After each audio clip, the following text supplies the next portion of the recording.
He was driving a $90,000 BMW and stopped at a pop-up cafe on a dirt road. He thought he was just going to buy a coffee, but ended up finding something he didn't know he'd been looking for years. Alexander Thorne sped his silver BMW down Interstate 80, his sweaty hands gripping the leather steering wheel. It wasn't because of the Chicago traffic he'd left behind. It was pure rage. The meeting had been a complete disaster. 3 hours lost with Japanese investors who, in the end, only wanted to turn Thorne Naturals into a factory for cheap products, completely ignoring the sustainable values Alexander was trying to implement. "You are a constant disappointment, Alexander." Eleanor Thorne's words still echoed in his mind like sharp blades. His mother had a knack for turning any failure into a public execution, especially in front of his younger brother Julian, who watched everything with that ever-satisfied smirk. "Perhaps I should take over international negotiations, Mother," Julian had suggested with false modesty, relishing every second of Alexander's humiliation. "Pragmatic," Eleanor repeated, savoring the word as if it were fine wine. "It's interesting how Julian understands concepts that seem so complex to you, Alexander." At 30, Alexander should have been used to these jabs from the family matriarch, but each word still hurt like the first time. He lived in a golden cage, surrounded by luxury he hadn't chosen, obligations he hadn't assumed, and expectations he could never meet. The GPS indicated he was 60 miles from Naperville, on a secondary road that cut through farms and small towns. It wasn't his usual route, but today he needed air, space, anything that didn't remind him of meetings, contracts, and the suffocating weight of the Thorne surname. Alexander reached into his pocket and touched the smooth, dark stone he always carried, a piece of quartzite he'd found years ago on a secluded beach in Mendocino, during his only vacation away from the family. It was his secret talisman, his reminder that there was a world beyond those corporate walls of glass and steel. That's when he saw the cafe. It was a simple wooden structure with a small, welcoming porch. A handmade sign, painted in faded blue letters, announced, "Clara's Cafe." There was nothing glamorous about it, just a few rustic wooden tables, mismatched chairs, and vases with wildflowers scattered across the porch. What made Alexander stop wasn't the simplicity of the place, but the scent coming from it. It wasn't the artificial aroma of the gourmet coffee shops he frequented in the city, but something genuine, homemade, real, a smell that awakened an old memory from when he was a child, and his paternal grandmother, before she died, used to make coffee on the family farm. Alexander parked his BMW next to an old dusty pickup truck, feeling the red clay stick to his $500 Italian loafers. For the first time in months, he took a deep breath without feeling his chest tighten. As he climbed the 3 wooden steps leading to the porch, a female voice came from inside the cafe. "Good afternoon. Feel free to sit anywhere. I'll be right with you." It was a soft but firm voice, a voice that carried no falseness or ulterior motives. Alexander chose a table in the corner of the porch, from where he could see the dirt road disappearing into the golden horizon of the late afternoon. He had no idea that this simple moment, sitting on a plain wooden chair waiting for coffee at a nameless cafe not on his GPS, would change his life forever. If you're enjoying this story, subscribe to the channel, like the video, and comment where you're watching from. This helps a lot to keep bringing stories like this to you. Clara emerged from the kitchen carrying a wooden tray with a steaming cup and a small plate of warm cheddar biscuits. Alexander looked up and felt something strange happen in his chest, as if the world had slowed down for a few seconds. She had none of the artificial elegance of the women in his social circle. She wore a simple white cotton blouse, faded jeans, and a floral apron tied at her waist. Her brown hair was pulled back in a messy bun, with a few strands escaping and framing an unmade-up but naturally beautiful face.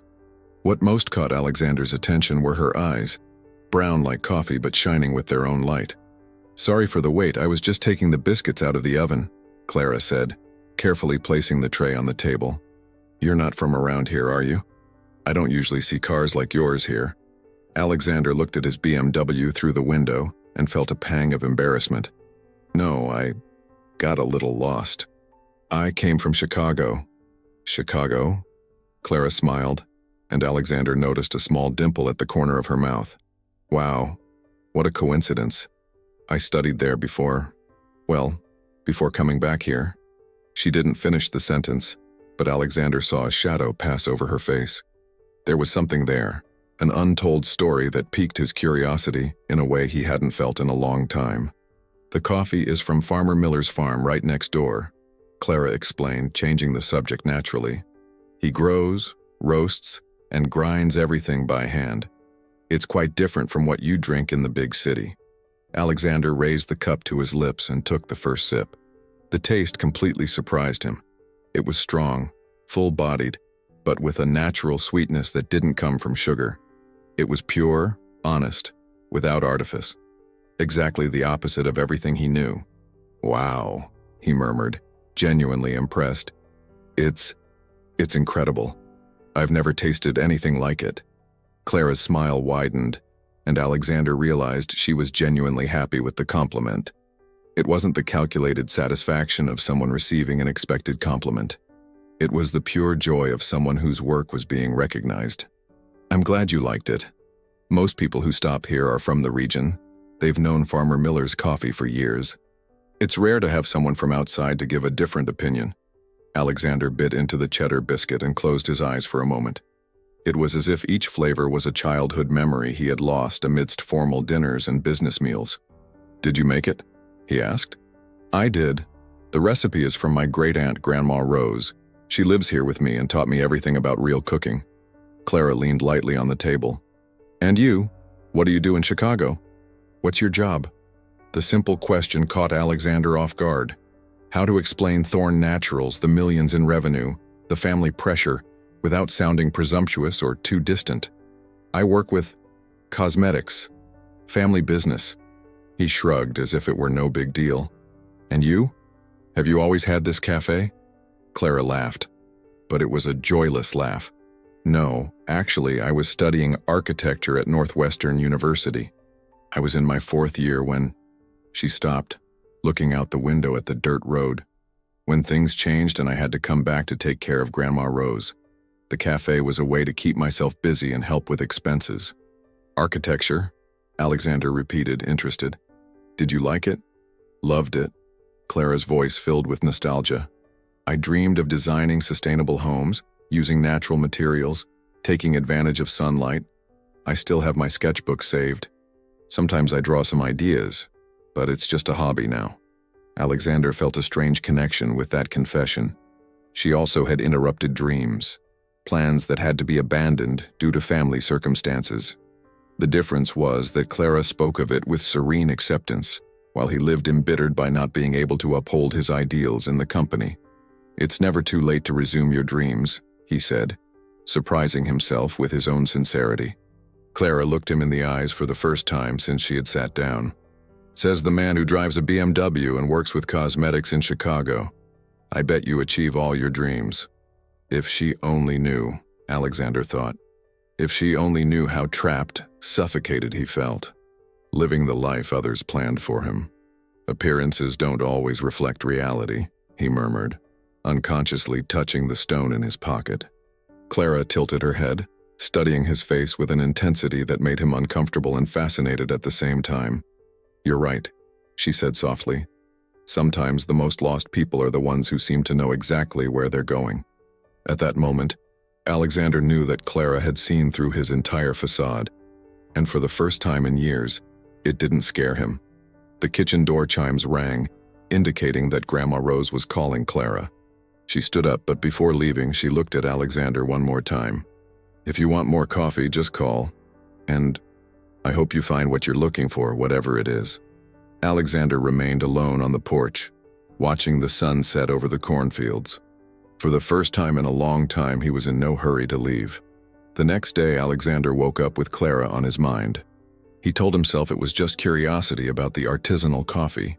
But when he found himself in the car at 3 in the afternoon, driving down the dirt road again, he knew he was lying to himself. The cafe was busier. 3 truckers occupied a table, laughing loudly as they played dominoes.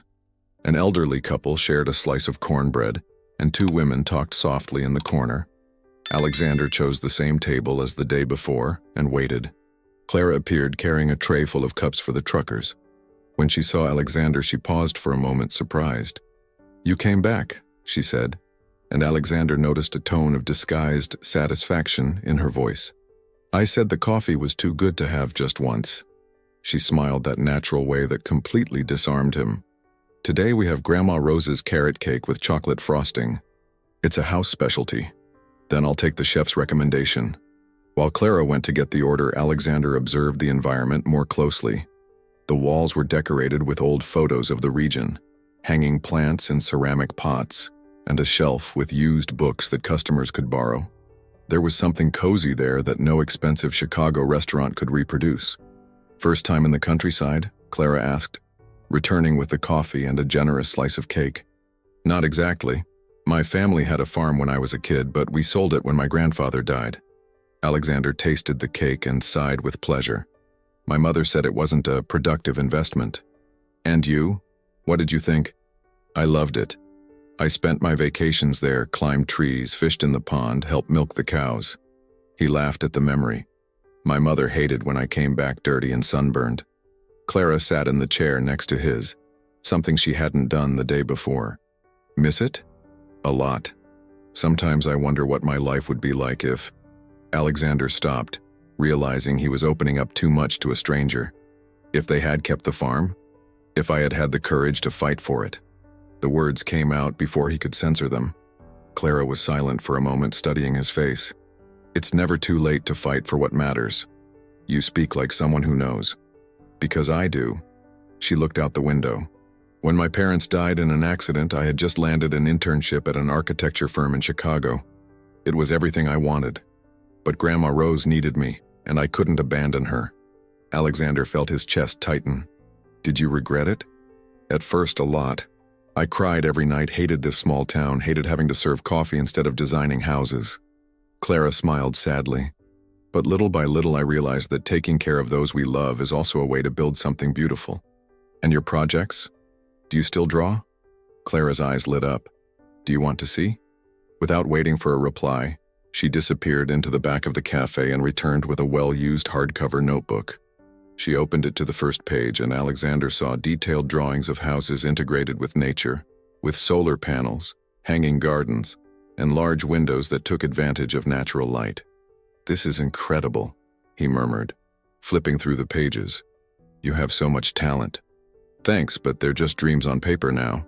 Alexander stopped at a specific drawing. A simple but elegant house built around a large tree. It was exactly the kind of place he would like to live. "This one here, it's perfect. It's my favorite too. I always dreamed of building a house like this where nature and architecture would converse in harmony." Clara gently closed the notebook. "But anyway, they're just daydreams of a former architecture student who now serves coffee on the side of the road." "Don't say that." Alexander's voice came out more intense than he intended. "These drawings are brilliant. You should resume your studies, open your own firm." Clara laughed, but it wasn't a happy laugh. "With what money? And leaving Grandma Rose alone? It's not that simple. What if I helped you? Financially, I mean. I could fund your studies, help with your aunt's expenses." Clara's face instantly hardened. She stood up from the chair with a stiffness Alexander didn't expect. "No." The word came out dry, definitive. "Thank you for the offer, but I don't need charity." "It's not charity, it's what? A rich man wanting to feel better by helping the poor country girl?" Clara's eyes blazed with anger. "You don't even know me." Alexander felt like he'd been punched in the stomach. "That's not what I meant. You just thought you could solve my life with money, just like you probably solve all your problems." Clara took the notebook back. "Excuse me, but I have other customers to attend to." She walked away, leaving Alexander alone with his half-finished coffee and a slice of cake that had lost all its flavor. For the first time in a long time, his wealth had become an obstacle instead of a solution. And for the first time in a long time, it really mattered to him. Alexander couldn't sleep properly. Clara's words echoed in his mind. "You thought you could solve my life with money." That was exactly what he had always done. Used his wealth as a solution for everything. But with Clara, it hadn't worked. And for the first time, he felt genuinely ashamed of his approach. The next morning, instead of driving directly to the cafe, Alexander stopped at a flower shop in the nearest town. He didn't want to buy expensive roses or elaborate arrangements. He chose a small pot of simple daisies, white and yellow, that resembled the wildflowers he had seen around the cafe. He arrived there around 10 in the morning. The cafe was almost empty, just an elderly man reading a newspaper in the corner. Clara was cleaning the tables, avoiding looking in his direction when she saw him enter. Alexander took a deep breath and approached. "Clara, I came to apologize." She stopped cleaning, but didn't look up. "You don't have to." "Yes, I do." Alexander placed the pot of daisies on the table she was cleaning. "You were right. I wanted to solve your life with money because that's how I've always solved all my problems. But you're not a problem to be solved. You're an incredible person with your own dreams and dignity." Clara finally looked at him, but her expression was still cautious. "The flowers are an apology," Alexander continued. "They didn't cost much, they won't solve anything, but they're beautiful, like you." For the first time, Clara smiled slightly. "Daisies are my favorite flowers." "Really? That was lucky then?" "It wasn't luck. You paid attention to the flowers I plant out here." Clara delicately touched one of the petals. "Thank you. And I'm sorry I was so harsh yesterday. You were just trying to help, but in the wrong way." Alexander sat in the chair opposite her. "Can I have a coffee? I promise I won't try to solve your life." Clara genuinely laughed this time. "Only if you promise to try Grandma Rose's peach cobbler. She made it especially for you." "For me?" She was curious about the polite city gentleman who keeps coming back here every day. Clara went to get the coffee. She said anyone who truly appreciates good coffee deserves to try her peach cobbler too. When Clara returned with the tray, she brought with her a small, plump old woman with completely white hair tied in a bun. Her small, sharp eyes studied Alexander from head to toe. "So you're this Alexander," Grandma Rose said in a firm voice. "Clara told me you work with perfumes. Cosmetics, actually. My family has a company in Naperville." Grandma Rose sat down unceremoniously. "And why is a businessman wasting time in a roadside cafe?" The direct question caught Alexander off guard. Clara seemed as embarrassed as she was amused. "Grandma Rose." "Let the boy answer, Clara." The old woman crossed her arms. "So?" Alexander looked at Clara, then at Grandma Rose, and decided to be honest. "Because here I feel real. In my normal life, I'm just a surname, an expectation. Here, I'm just Alexander." Grandma Rose nodded slowly. "And what do you want to be, just Alexander?" "Someone who makes a real difference, who builds things that matter." Alexander was surprised by his own answer. "Like you two do here." "Us?" Clara seemed genuinely surprised. "You've created a place where people feel welcome, where the food is made with love, where—" Alexander gestured, searching for the right words. "Where everything is genuine. It's more than my multi-million-dollar company can do." Grandma Rose exchanged a meaningful look with Clara. "Well, if that's the case, then you can eat my peach cobbler." The old woman stood up. "But only if you promise one thing." "What?" "That you'll stop apologizing for having money and start thinking about how to use it for something good." Alexander was speechless. Grandma Rose had managed, in a few words, to put her finger on a wound he didn't even know existed. "Does she always talk like that?" he asked Clara when the old woman went back to the kitchen. "Always. That's why I love her so much." Clara sat down next to him. "She has a knack for getting straight to the point." "And you? Do you agree with her?" Clara was silent for a moment, stirring her coffee. "I think everyone has to find their own way to do good. Yours might be different from mine, but that doesn't make it better or worse." She looked him in the eyes. "The question is, do you know what your way is?" Alexander touched the stone in his pocket, thoughtful. For the first time in years, he was beginning to find out. 3 weeks had passed since their first meeting, and Alexander hadn't missed a single day. A routine had naturally established itself. He would arrive around 2 in the afternoon, when the rush died down, and stay until sunset, talking with Clara about everything and nothing. This Tuesday, he found Clara organizing the books in the small improvised library she kept for customers. She wore a simple blue cotton dress that highlighted her brown eyes. "You're early today," she said, smiling when she saw him. "Left the office early. Said I had an important meeting." Alexander sat at their usual table. "I didn't lie. This daily conversation with you has become the most important part of my day." Clara stopped organizing the books. clearly touched by the confession. Alexander, sorry, was that too direct? No, it was honest. She approached his table. And I like honesty. Grandma Rose appeared from the kitchen carrying a tray with coffee and a plate of shortbread cookies. Well, since you two have moved past formalities, how about Clara shows Alexander the project she's been drawing? Grandma Rose, Clara protested, blushing. What project? Alexander asked, curious. Clara sighed, clearly embarrassed. It's nothing much. Just, well, you talked so much about sustainability in your company that it inspired me to draw some ideas. She disappeared into the back and returned with a different notebook than the one she had shown before. This one was new, with clean pages and recent drawings. I thought about what it would be like if your company had a headquarters that truly reflected sustainable values, Clara said, opening the notebook carefully. Take a look. Alexander leaned in to see the drawings and was speechless. It was a complete architectural project, a modern building but integrated with nature, with vertical gardens, rainwater harvesting, solar panels discreetly incorporated into the design, and large internal green areas. Clara, this is brilliant. Alexander flipped through the pages, impressed with every detail. You thought of everything. Natural ventilation system, recyclable materials, even composting spaces. You really like it? Her voice trembled with emotion. Like it? This is revolutionary. It's exactly what our company should be.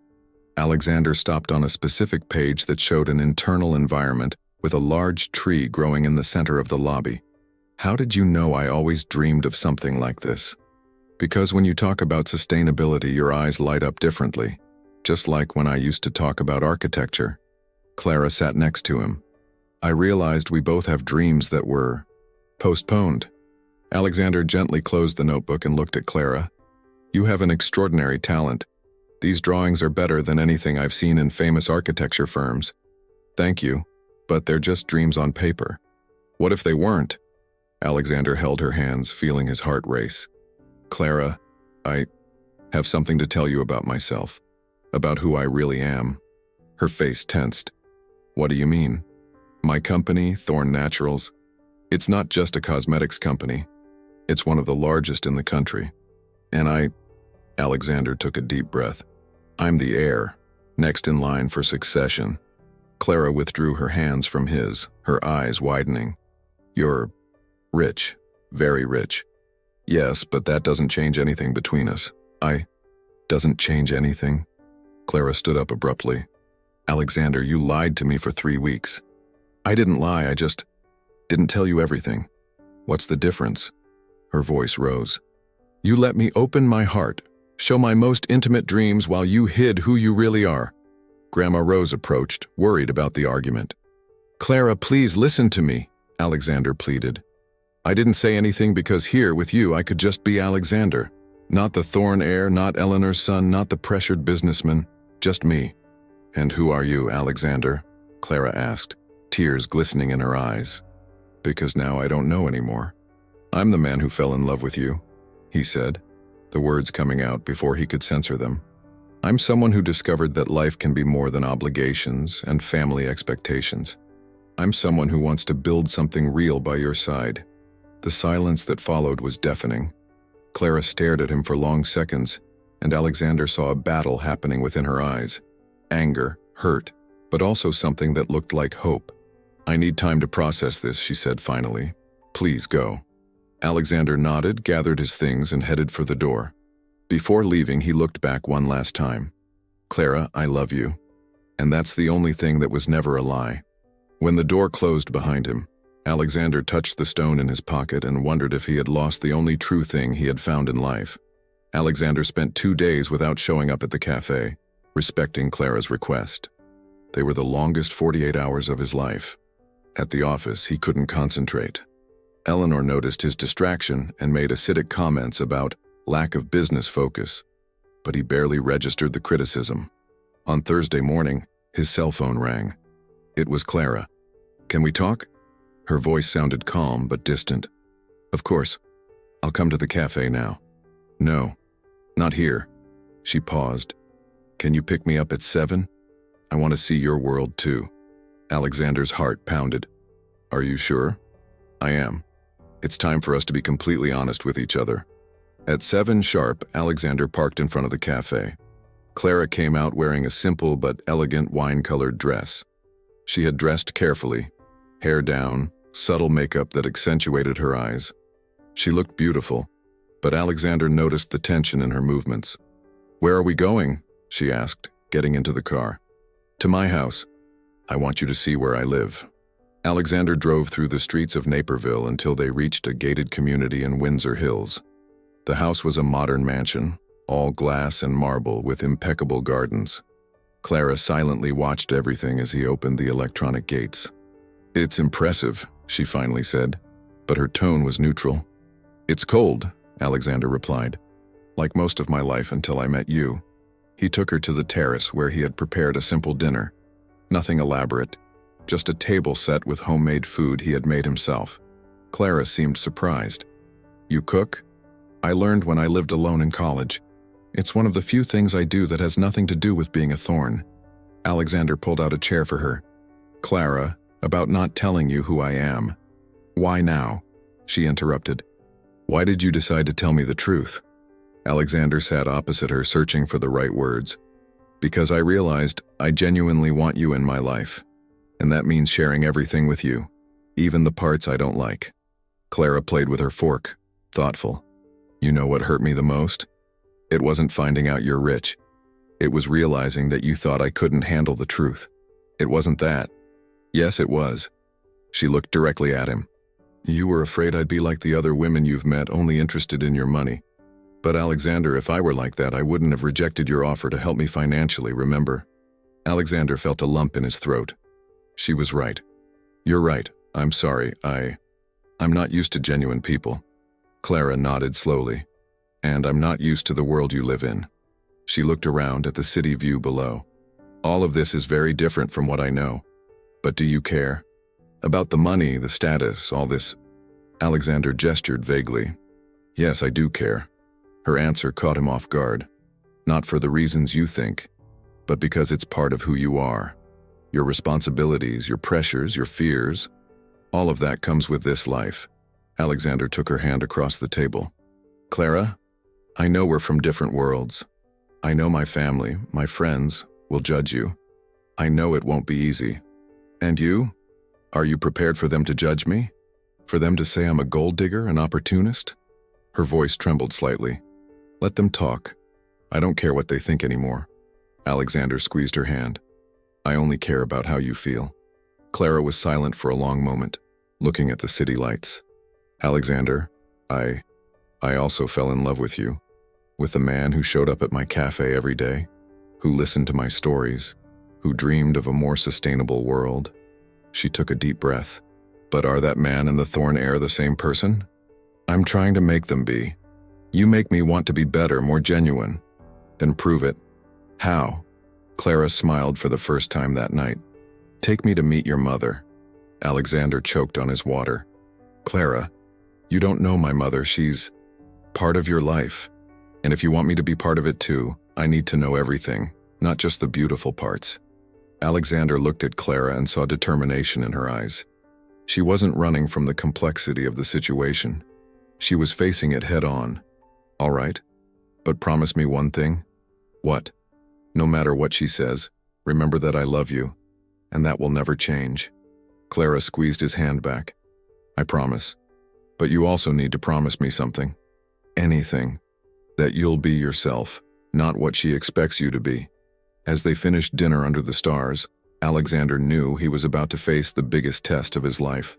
Alexander had never been so nervous in his life. He had scheduled dinner for Saturday at Eleanor's mansion, saying only that he would bring a special person. Now, standing in front of the bedroom mirror, he adjusted his tie for the 5th time. Clara arrived promptly at 7. She wore a simple, elegant black dress that Grandma Rose had lent her from a cousin. Her hair was pulled back in a low bun, and she carried a small leather purse. "You look beautiful," Alexander said, kissing her forehead. "I'm terrified," she confessed, but determined. The Thorne Mansion was in an even more luxurious gated community than Alexander's house. When they arrived, Eleanor awaited them in the main living room. impeccably dressed in a navy blue Chanel suit.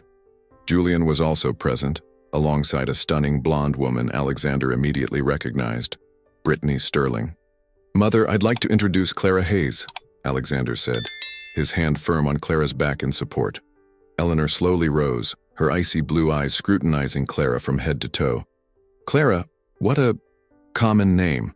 "Pleasure to meet you, Mrs. Thorne," Clara replied politely, extending her hand.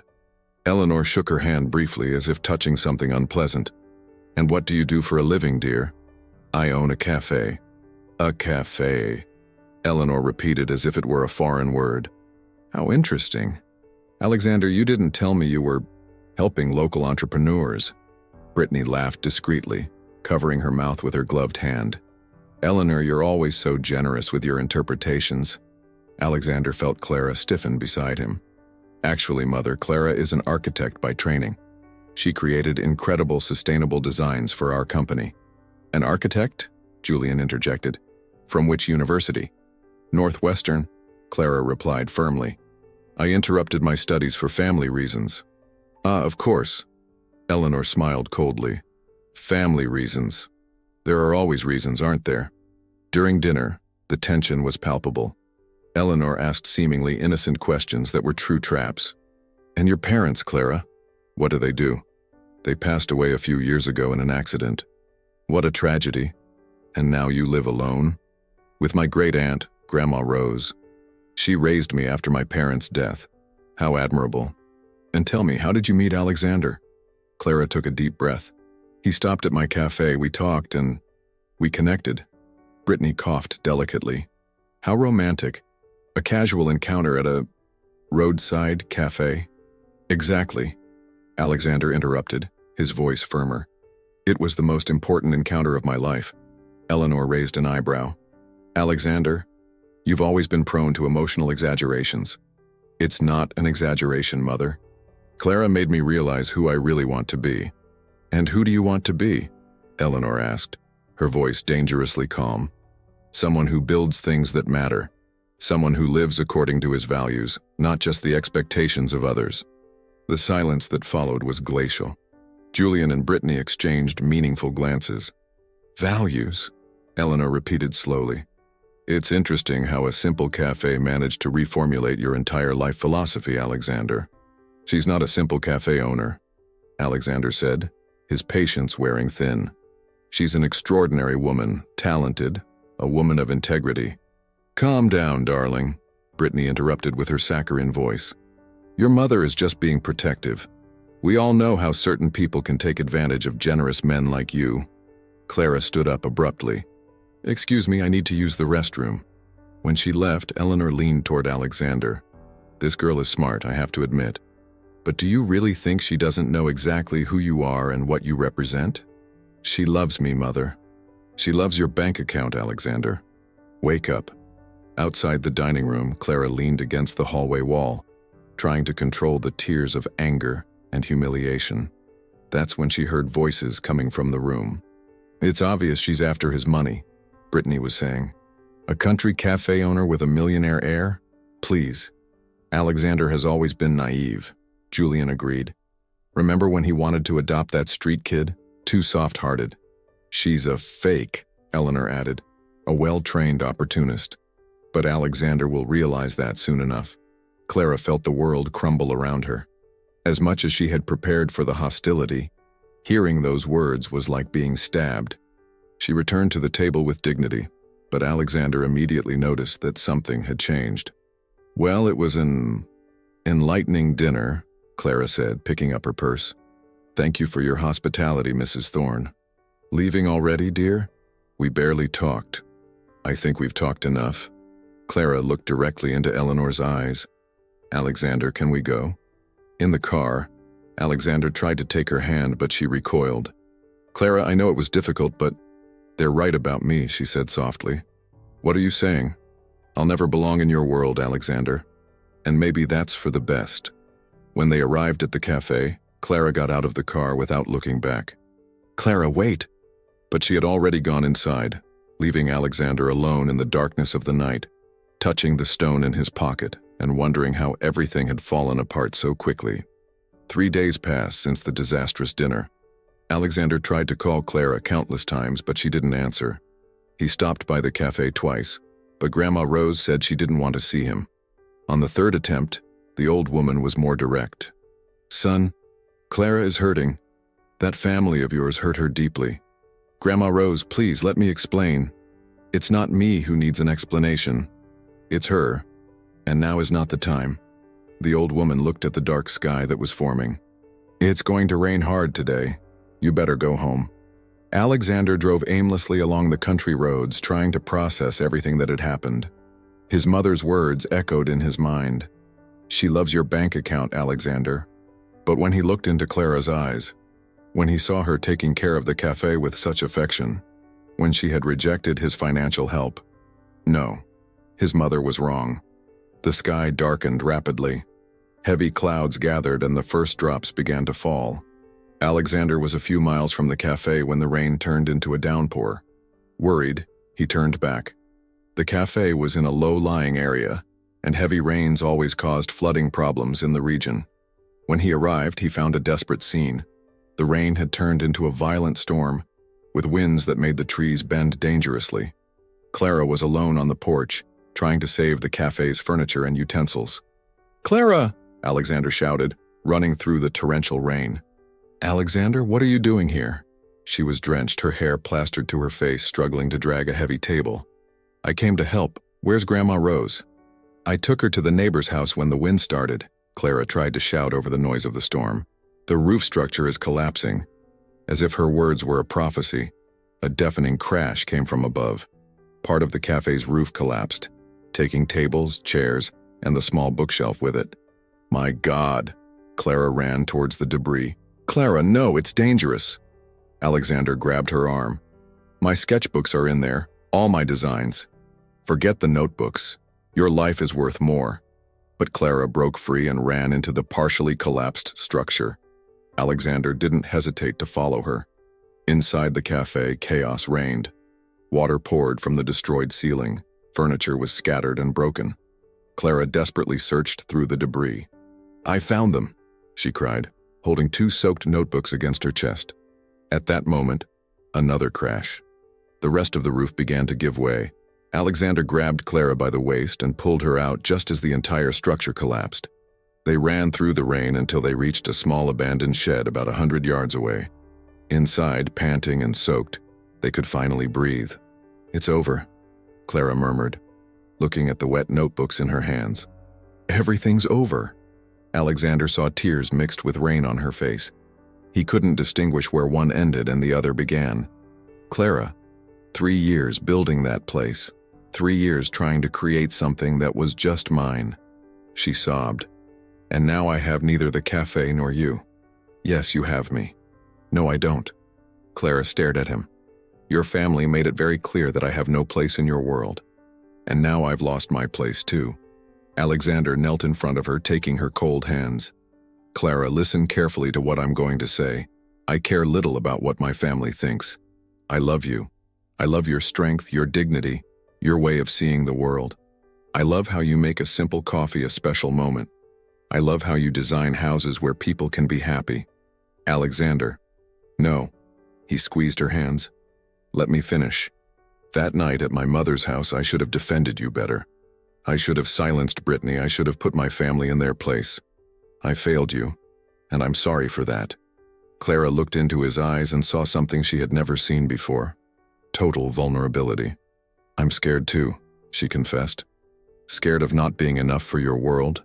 Scared that one day you'll realize they were right about me. They're wrong. Completely wrong." Alexander touched her wet face. "You are the most genuine person I've ever met. You make me want to be a better person." The rain continued to beat on the shed roof, but inside, something was changing. Clara leaned towards Alexander. "I love you too," she whispered. "Even with fear, even with all this confusion, I love you." When they kissed, it was as if the storm outside reflected the intensity of what they felt for each other. It wasn't just passion. It was the conscious decision to face any adversity together.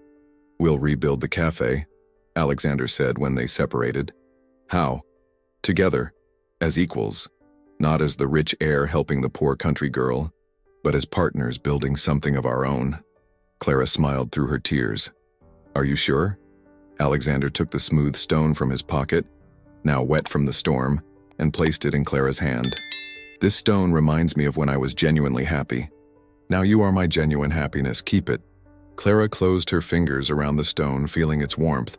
Outside, the storm was beginning to pass, and inside the shed, two hearts decided that some loves are worth any storm. 2 weeks after the storm, Clara and Alexander worked side by side on the reconstruction of the cafe. He had insisted on using his resources, but this time as a partner, not a benefactor. Clara accepted, but with one condition. She would be the architect responsible for the project. Look how the rainwater harvesting system turned out. Clara proudly showed the updated drawings to Grandma Rose. It will reduce our dependence on the public water supply by 60%. The old woman smiled, seeing her beloved granddaughter animated again. And when are you two going to admit you're dating? This business partners thing isn't fooling anyone. Alexander, who was painting one of the exterior walls, laughed loudly. You're right, Grandma Rose. Clara, let's make this official already. Quiet you, and keep painting, Clara replied, but she was smiling. It was Monday when the first sign of trouble appeared. Alexander was in his office at Thorn Naturals when Julian entered his room with a look of feigned concern. Alexander, I need to talk to you about your side project. What side project? The cafe. Some information about the girl you're helping has come to my attention. Alexander rose from his chair, immediately alert. Julian, be careful what you say. Calm down, brother. I just want to protect you. Julian sat in the armchair opposite the desk. I hired a discreet investigation into her. For family precaution, you understand? You did what? Alexander's voice dropped dangerously low. Alexander, she's not who she says she is. Clara Hayes never studied architecture at Northwestern University. The world seemed to stop around Alexander. What are you saying? There's no record of her in any architecture program. The drawings she showed you? Probably copied from the internet or a book. Julian pulled a folder from his briefcase. It's all here. She's just a cafe owner who invented a story to impress you. Alexander took the folder, his hands trembling. For a moment, doubt overtook him. What if Clara really had lied? What if his mother was right? Where did you get this information? A highly reputable private investigator. Alexander, I know it hurts, but it's better to know the truth now. That afternoon, Alexander drove to the cafe in silence, the folder on the passenger seat burning like embers. He found Clara supervising the bricklayers installing the new foundations. Alexander, glad you're here. I want to show you how the... Clara stopped when she saw the expression on his face. What happened? Alexander showed her the folder. Clara, I need you to be honest with me. Did you really study architecture at Northwestern University? Clara's face paled. Why are you asking that? Just answer. Did you study architecture? Clara lowered her eyes. Alexander, answer. His voice came out louder than he intended, making the bricklayers stop working. No, she whispered. I didn't study architecture at Northwestern University. Alexander felt the ground open beneath his feet. Julian was right. His mother was right. Clara had lied about everything. So the drawings, your projects, it was all a lie? No, the drawings are mine, I swear. Clara tried to take his hand, but Alexander pulled away. Alexander, let me explain. Explain what? How you invented an entire story to manipulate me. It wasn't like that. Tears began to stream down Clara's face.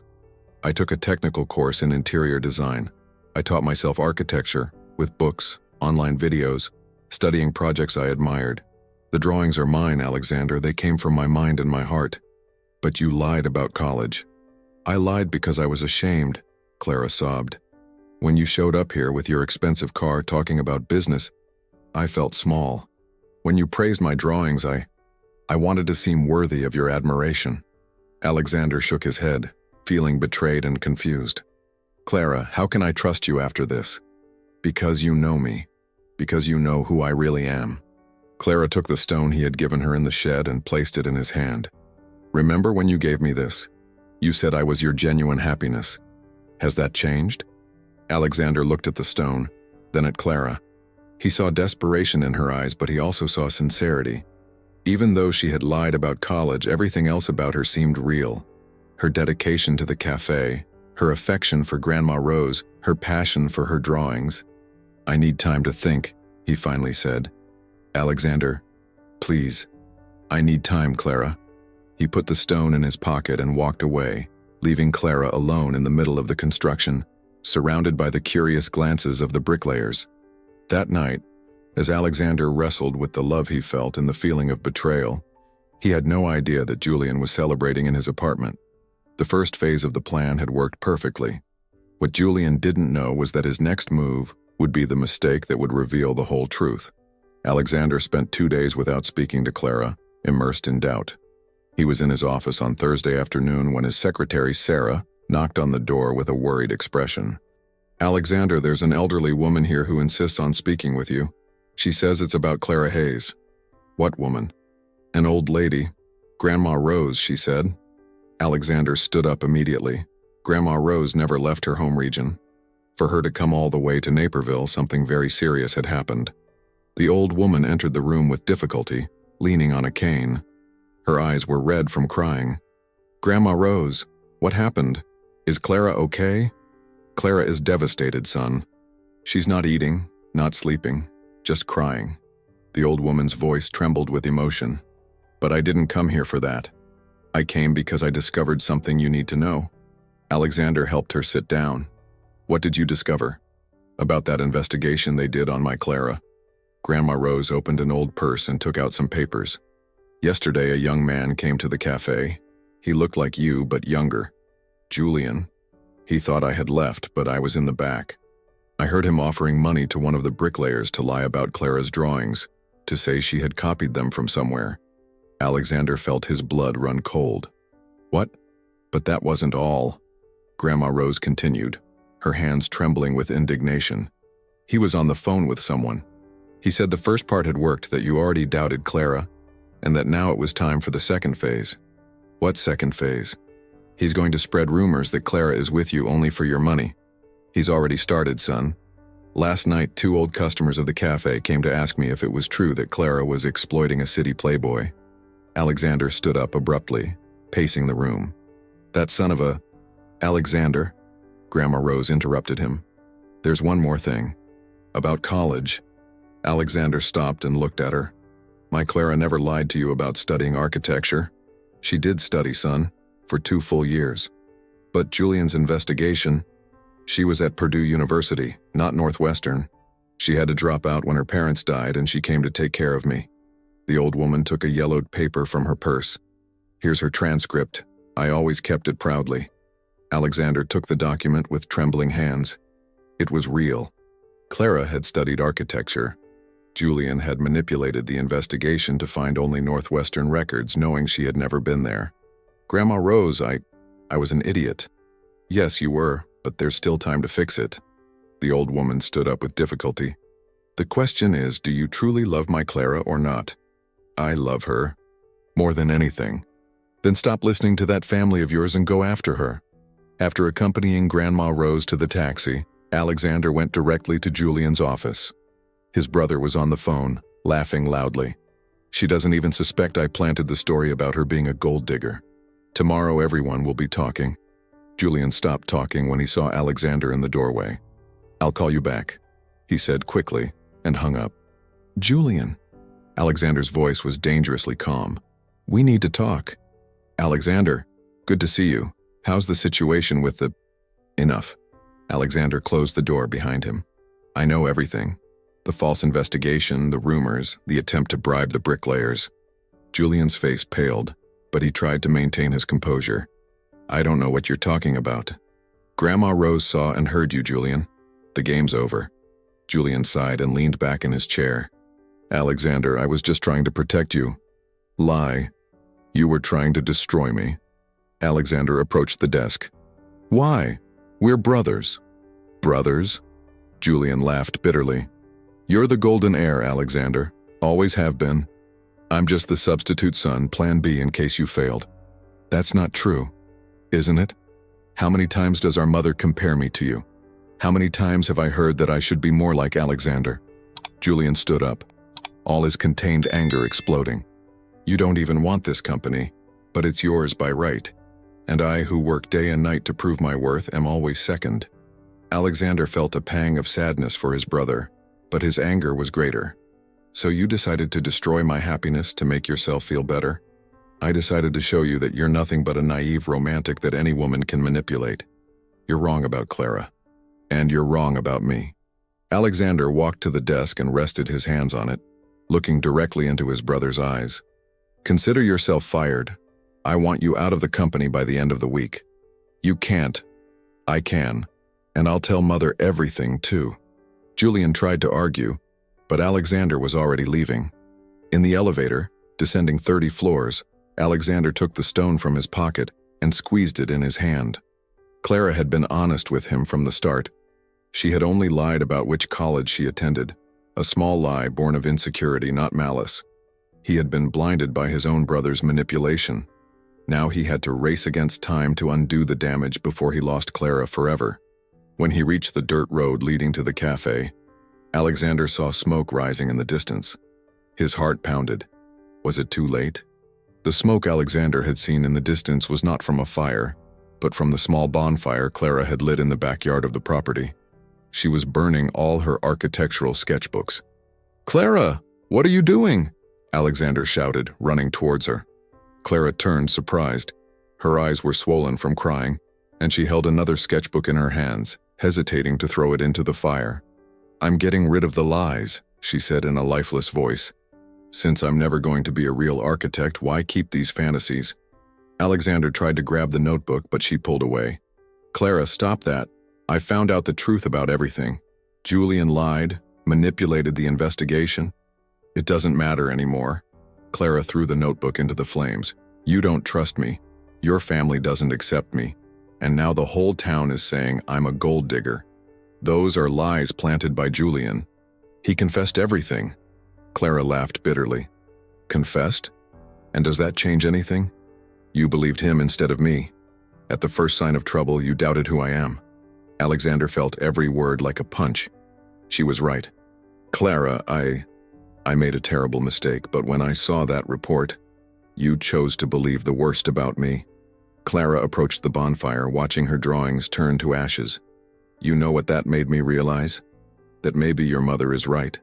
Maybe our worlds are incompatible after all." "Don't say that." "Why not? Look what happened. At the first real crisis, we fell apart. You because you don't trust me, and I because—" Clara stopped. The words caught in her throat. "You because what?" "Because I feel too small for you." The tears returned. "Because when I see your life, your resources, your possibilities, I feel like a fraud trying to compete in a league that wasn't made for me." Alexander approached slowly, like someone approaching a wounded animal. "Clara, you're not small.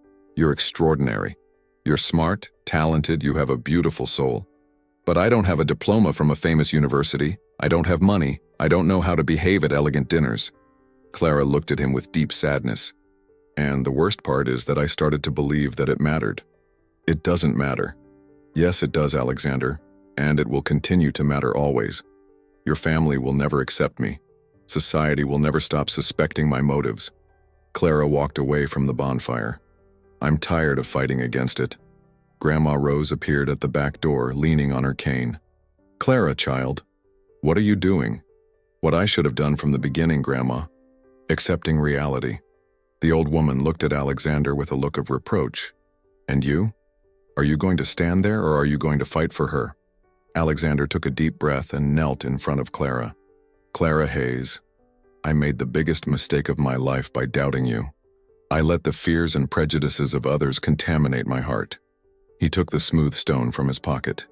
"You taught me that true beauty lies in imperfection, in sincerity, in the courage to be who we are." Clara looked at the stone, remembering the moment he had given it to her in the shed. "Alexander, it doesn't matter what my family thinks. It doesn't matter what society says. What matters is what I know in my heart, that you are the most genuine person I have ever met." He took her hands. "Forgive me? Give me a chance to prove that I can be worthy of your love." Clara was silent for long seconds, a war between the love she felt and the fear that paralyzed her. Alexander, what if it doesn't work out? What if your family manages to separate us again? Then we'll fight together, as many times as necessary. Alexander stood up and hugged her. But we're not going to give up before we even truly try. Clara let herself be embraced, feeling the familiarity and security of his arms. I need to know one thing, she said against his chest. Anything. Do you really want this? A simpler life, away from the spotlight? Building something from scratch? Alexander looked into her eyes. Clara, the last few weeks here with you were the first in years that I felt truly alive. Of course I do. Clara nodded slowly. Then we have a lot of work ahead of us. Because if we're going to do this, we're going to do it right. Grandma Rose smiled from the porch. Now you two are talking like adults. Alexander looked at the bonfire where Clara's dreams were turning to ashes. We'll draw new projects, even better ones. We will, Clara agreed, taking the stone back and putting it in her pocket. But this time, we'll build them together for real. As they walked hand in hand towards the house, neither of them knew that Eleanor Thorne had found out about Julian's dismissal and was preparing her last card to separate them definitively. 1 week after their reconciliation, Alexander and Clara were enthusiastically working on the new cafe when a familiar black car stopped in front of the construction site. Eleanor Thorne stepped out elegantly dressed, as if heading to a board meeting. Mother? Alexander dropped his tools, surprised. What are you doing here? I came to see this project that has consumed so much of your time. Eleanor walked carefully across the construction site, avoiding the dirt with her expensive shoes, and to speak with Ms. Hayes. Clara, who was organizing materials, approached, wiping her hands on her apron. Mrs. Thorne, what a surprise. I imagine so. Eleanor smiled coldly. Alexander, could you excuse us? I'd like to have a private conversation with your partner. Alexander hesitated. Mother, if you have something to say, you can say it in front of both of us. No, dear. It's a woman-to-woman matter. Clara touched Alexander's arm. It's fine. We can talk. Reluctantly, Alexander moved away, but stayed close enough to intervene if necessary. Eleanor waited until they had relative privacy. Clara, I'll get straight to the point. How much do you want to leave my son's life? Clara blinked, incredulous. Excuse me? Money. Everyone has a price. What's yours? Eleanor took a checkbook from her purse. 100,000? 200,000? Name your price. Are you serious? Completely. You're intelligent, Clara. You know this relationship has no future. Alexander may be in love now, but when the novelty wears off, he'll realize you two aren't compatible. Clara felt anger rise, but kept her voice calm. And you think I should facilitate that process? I think you should be practical. Eleanor approached. Look around you. This cafe, however charming it may be, will always be a small business in a small town. Alexander has bigger responsibilities. A company that employs thousands of people, social obligations, family expectations. He's an adult. He can make his own choices. Can he? Eleanor laughed. Clara, do you really think he'll give up all of that for you? The family patrimony, the social position, the future we built for him. Clara felt a pang of insecurity, but she remembered Alexander's words the night before, when they were planning the future of the cafe together. If he chooses to do that, I'll support him. But the decision is his. Then I'll make the decision for him. Eleanor closed her checkbook. If you don't accept money to walk away, I'll use other methods. What methods? Alexander is financially dependent on the family. I can cut off all his resources, his bank account, his apartment, his car, even his shares in the company. Eleanor smiled predatorily. Let's see how long this great love lasts when he can't even pay his bills. Clara felt the world spin. Alexander had never mentioned that he was so dependent on his family. Furthermore, Eleanor continued, I have information about irregularities in this construction project's permits. A single anonymous report to the County Planning Commission and you'll have to stop everything. Fines, lawsuits, years of bureaucracy. You're blackmailing us. I'm protecting my son and my family. Eleanor put her purse away. You have until Monday to decide. Either you quietly disappear or I'll make your lives a living hell. Eleanor was already walking away when Clara called her. "Mrs. Thorne?" The matriarch turned around. "Have you ever wondered why Alexander is so unhappy? Why he seeks something different from the life you planned for him? Alexander isn't unhappy. He's confused by a pretty girl who appeared in his life. No, he's suffocating." Clara approached. "And if you keep tightening the noose, you'll lose him forever. Not to me, to life. He'll leave and never come back." Eleanor hesitated for a moment, something wavering in her eyes. But then the coldness returned. "Monday, Clara. Think carefully." When the car disappeared down the dirt road, Alexander ran back. "What did she say?" "By your face, it wasn't good." Clara looked at him, his hair messy, his clothes splattered with paint, his eyes shining with happiness from building something together. How could she tell him that Eleanor was willing to destroy all of it? She tried to offer me money to leave you." Alexander laughed, incredulous. "She didn't do that." "She did. But obviously, I refused." "Of course you refused." Alexander hugged her. "My mother doesn't understand that some things are priceless." Clara returned the hug, but inside she was panicking. Alexander seemed to have no idea how financially dependent he was on his family. And she knew Eleanor wasn't bluffing about making their lives a living hell. "Alexander," she said carefully, "have you ever thought about what our lives would be like if your family completely cut ties? It would be simpler, actually. No pressures, no expectations." He smiled. "Why do you ask?" Clara looked into his eyes and saw complete sincerity. Alexander truly believed he could give up everything for the life they were building together. "Just curious," she lied. But that night, lying in bed, Clara touched the stone on the nightstand and wondered if Eleanor wasn't right. Would it be fair to let Alexander lose everything for her? And more importantly, would their love be strong enough to survive the war Eleanor was about to declare? Clara spent the entire weekend tormented by her conversation with Eleanor. On Monday morning, she decided she could no longer hide anything from Alexander. He deserved to know the truth about the threats and make his own decisions. She found him at the cafe, installing the new shelves he himself had ordered. He was whistling a tune, clearly happy with the progress of the work. "Alexander, I need to talk to you about something important." He stopped what he was doing, noticing the seriousness in her voice. "Of course, what is it?" Clara took a deep breath and told him everything. The financial blackmail, the threats about the construction permits, the ultimatum for this Monday. She watched Alexander's face change from disbelief to anger. "She can't do that," he said, but his voice sounded less convinced than he would have liked. "Yes, she can, Alexander. And you know it." Clara approached him. "The question is, what are we going to do? We'll face it together as we agreed. Even knowing that you could lose everything? Your apartment, your car, your money, even your shares in the company?" Alexander was silent for a moment, processing the real weight of the threats. For the first time, he seemed to understand that his financial independence was an illusion. "Clara, do you want me to give up on you? I want you to decide based on the complete truth. I can't accept you losing everything without knowing exactly what's at stake."